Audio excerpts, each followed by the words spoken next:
for being in nature. Take an hour a day.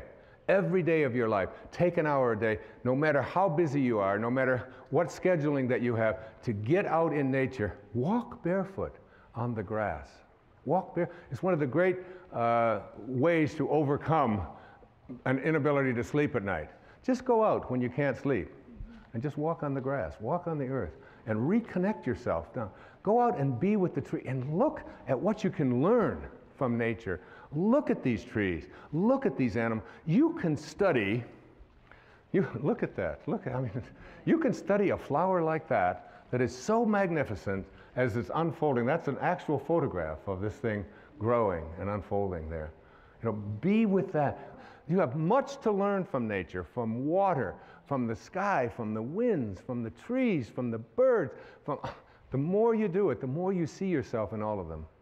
The more you'll feel yourself as a connected being, living the Tao.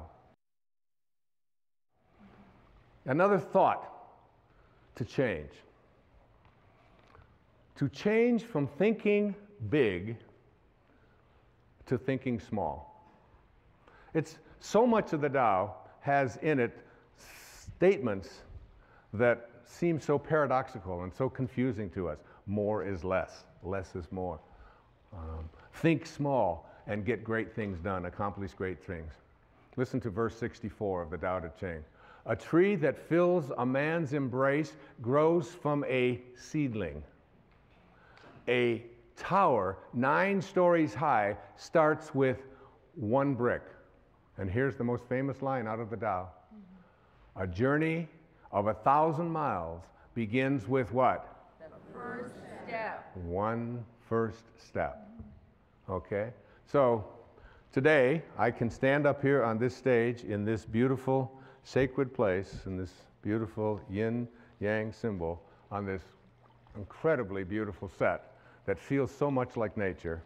And I can say to you that in a very short time, this year, I will have completed 20 years without taking a drink of alcohol. 20 years, okay? Thank you. Now that's big. That's big. Because I drank every day. Not to get drunk, but I drank every day. 2 or 3 beers every evening after running, and it was like, and I couldn't remember a day when I hadn't had, I thought back 10 years, 12, I couldn't think of a day, not one day in the previous decade or two that I had not had a beer, or several beers. So that's big. And if I would have tried, if I'd have said to myself 20 years ago, Wayne, you're going to quit drinking for the next 20 years, I would have gone immediately and had a drink. Because it's just too big, isn't it? It's just too big. You don't do big things.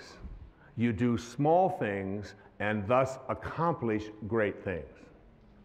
It's a very important distinction to make.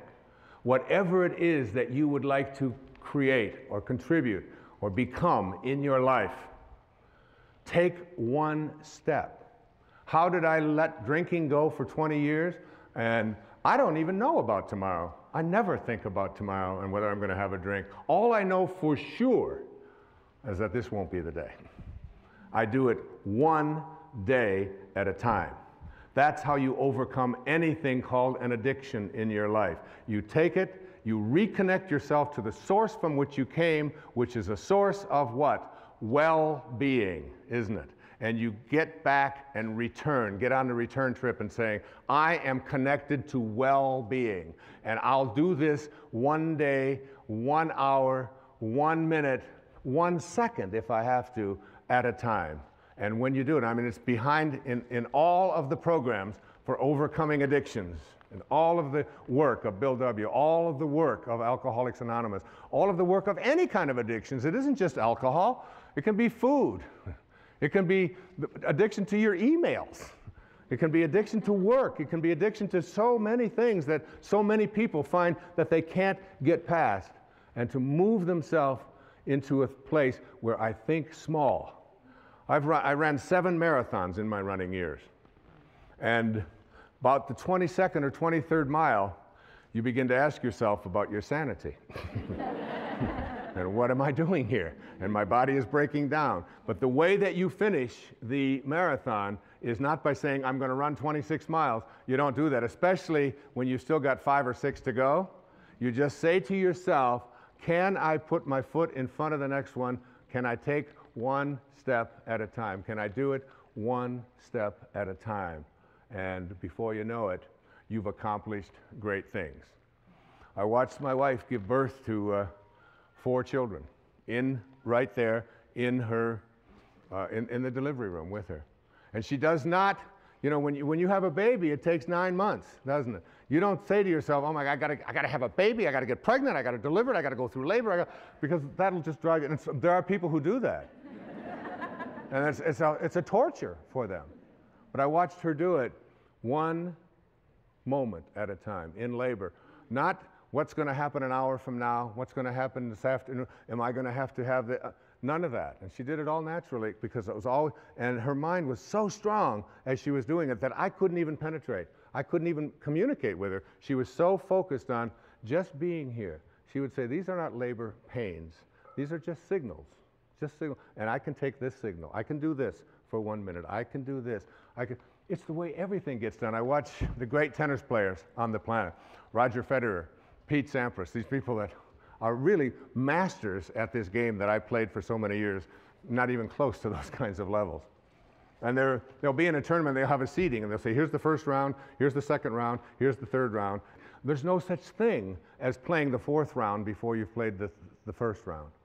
And then when you get to the first round, you don't go out there and say, well, I've got to beat this person in 3 sets. You say, I'm going to think 1 serve at a time. I'm going to think 1 point at a time. And every great athlete, I don't care who they are, they will always say, I can't think out there in big ways. I can only think small. Thinking small is what gets great things done. Verse 63. Achieve greatness in little things. Take on difficulties while they are still easy. Do great things while they are still small. The sage, one of my daughter's names, the sage, does not attempt anything very big and thus achieves greatness. Greatness comes from being in the moment, here, present, in the now. The sage confronts difficulties but never experiences them. This is the idea of thinking small. And finally, I'd like to see you change from this thought. Change from seeing yourself as separate to seeing yourself as connected to everyone and everything in the universe. Our ego tells us that we are separate, that who we are is this body that we have, and everybody out there is separate from me. Nothing has been more profound and more powerful and important for me than this verse of the Tao Te Ching. This idea that we are all one. That all of us emanated from the same source. And by doing so, by emanating from the same source, we need to see ourselves as connected to every single being, every single person, every single flower, every single tree, every single animal. If you can see yourself in everyone, we're all connected. It makes about as much sense to me to have a smoking section in a restaurant as it does to have a peeing section in a swimming pool, right?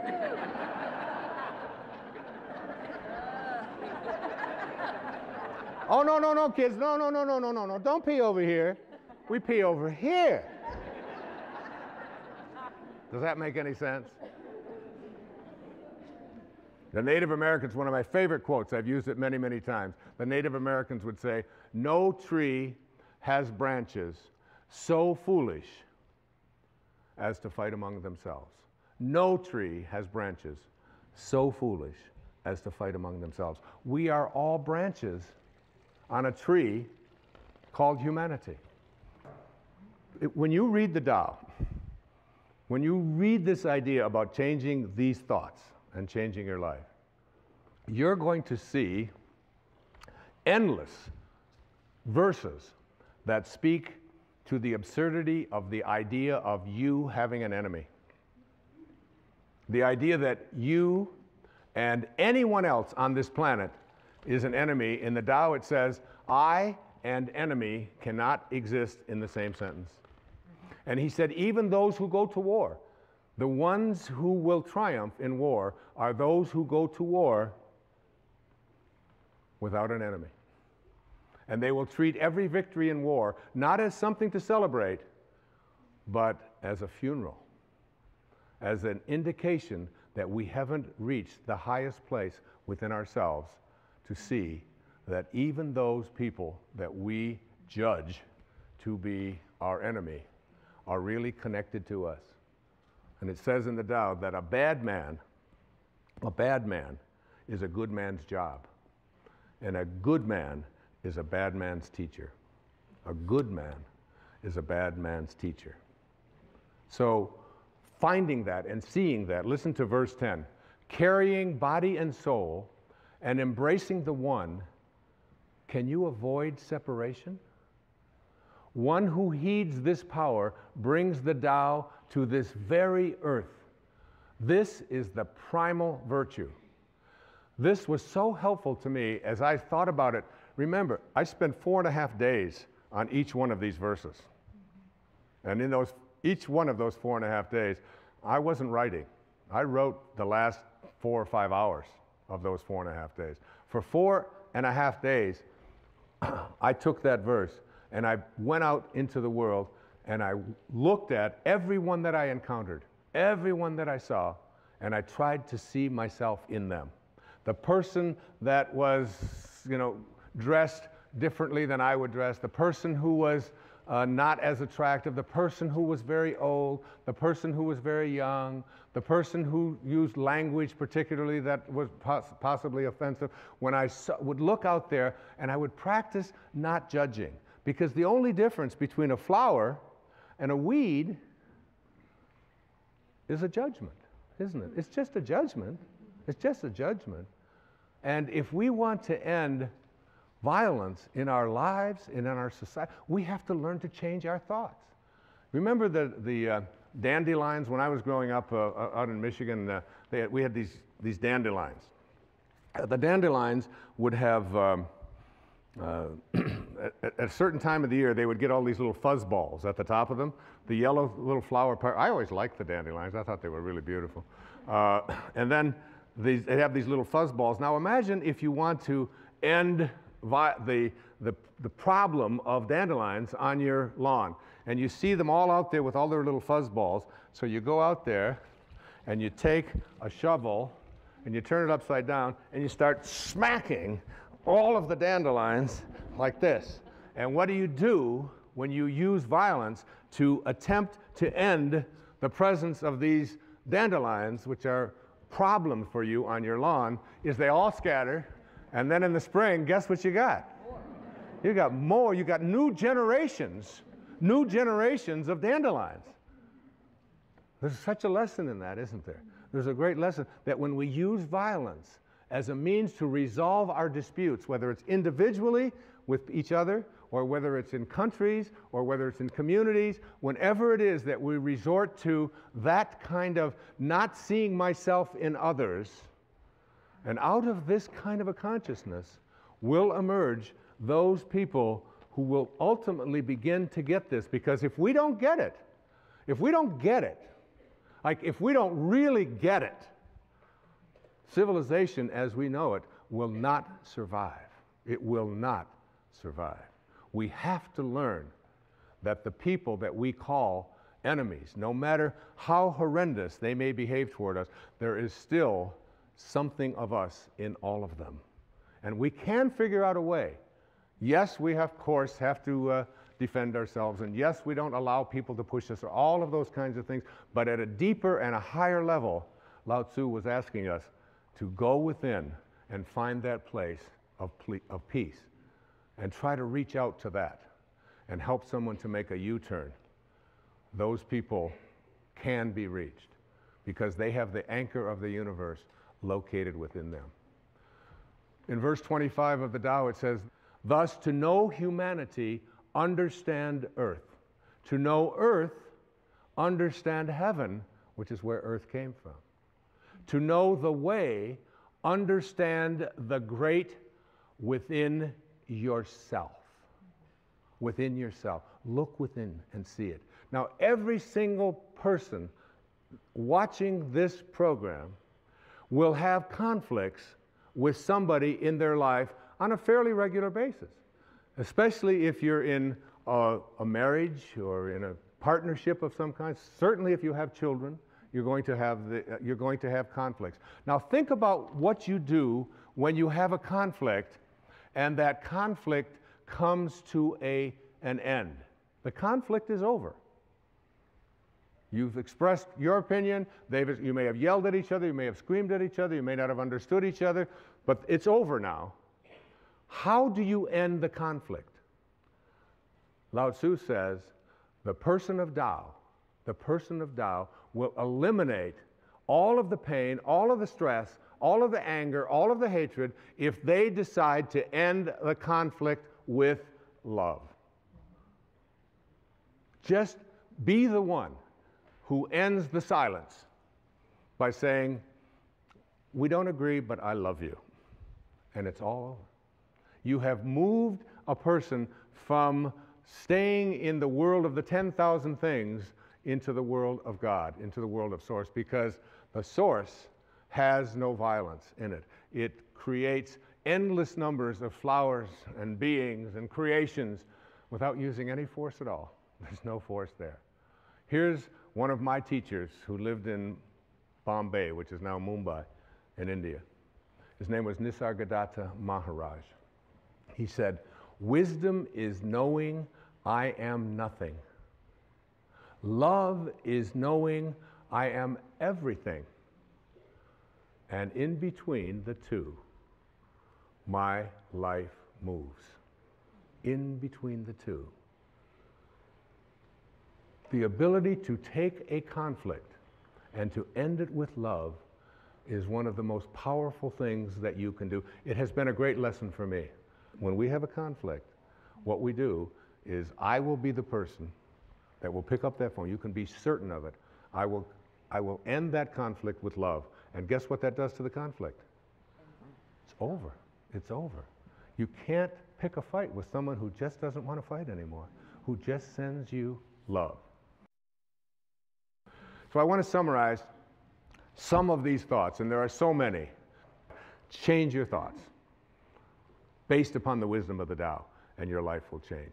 There's many principles to live by in the Tao. First, remind yourself that there is no way to happiness. Happiness is the way.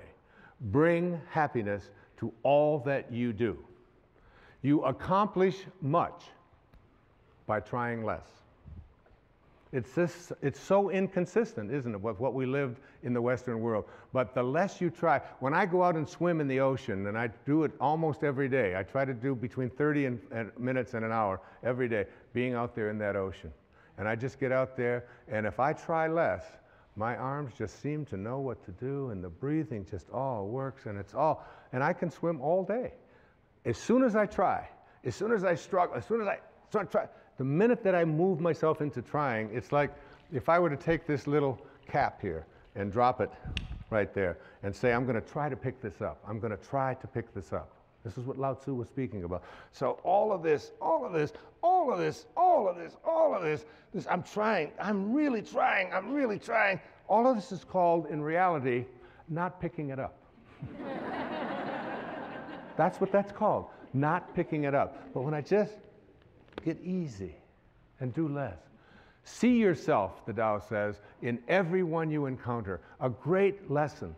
Every single being, especially the ones that we read about who we're told are our enemies. See yourself in them. Know that whoever they are, wherever they live, they want what we want. They want what I want. They want to be at peace. They don't want to be always struggling.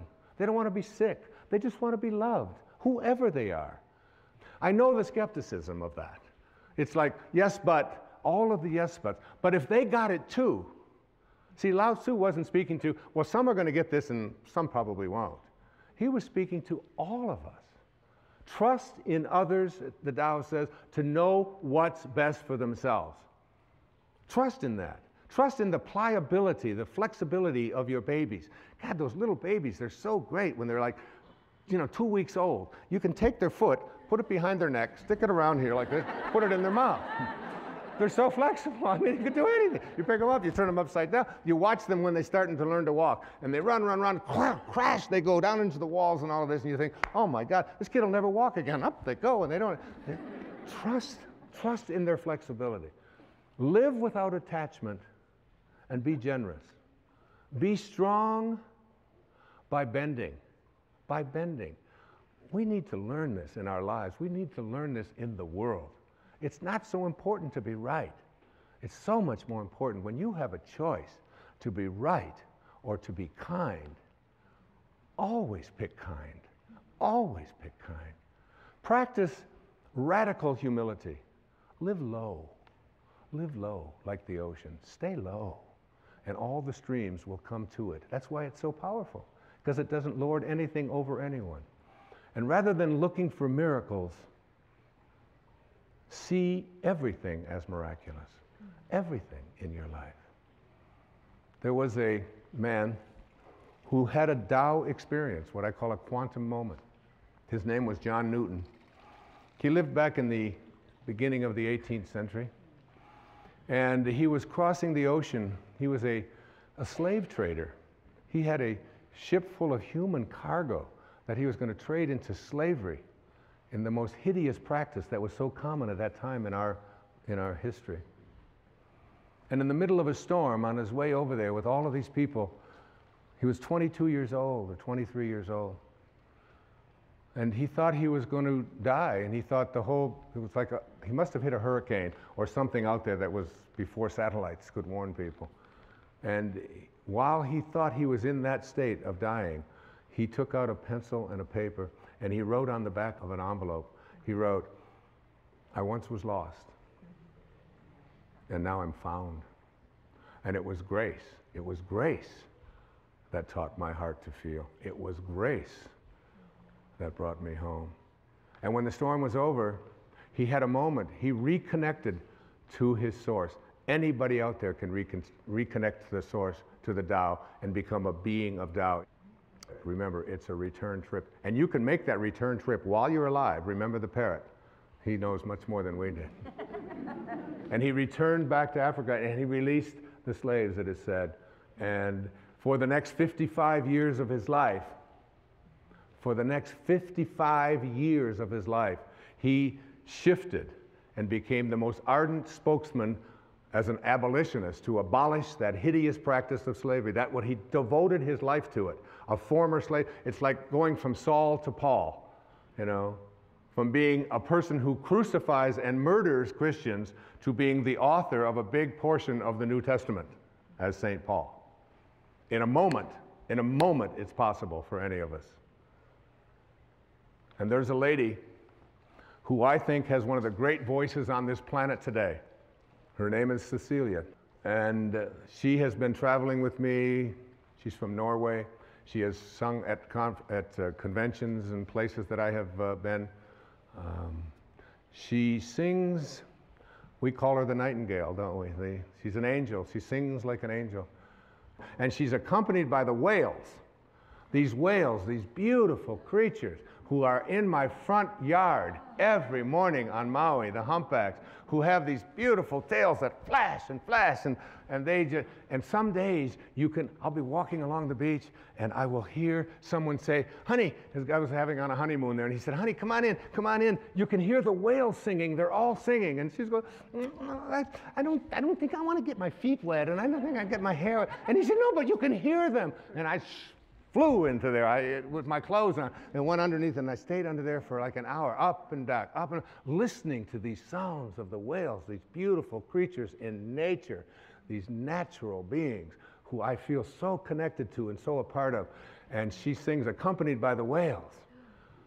Now, getting those whales into the sound booths and getting the earphones on, very, very difficult. You got to really appreciate what we did here to bring this to you. Right? And here she is. Her name is Cecilia. She sings Amazing Grace, accompanied by the whales. One of my truly favorite people and greatest singers I've known. Cecilia?